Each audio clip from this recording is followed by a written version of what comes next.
The statement of Kamala Harris 4 months ago.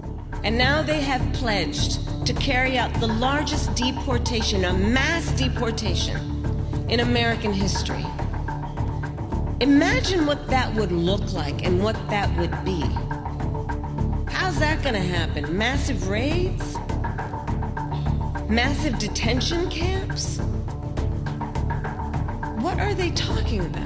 Getting the bad, hard criminals out. Colombia's president has refused to allow 2 US military planes with migrants on board to land.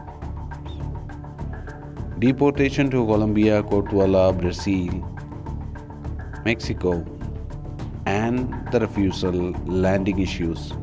All the landing issues because of refusal are being rectified and deportation is on the way.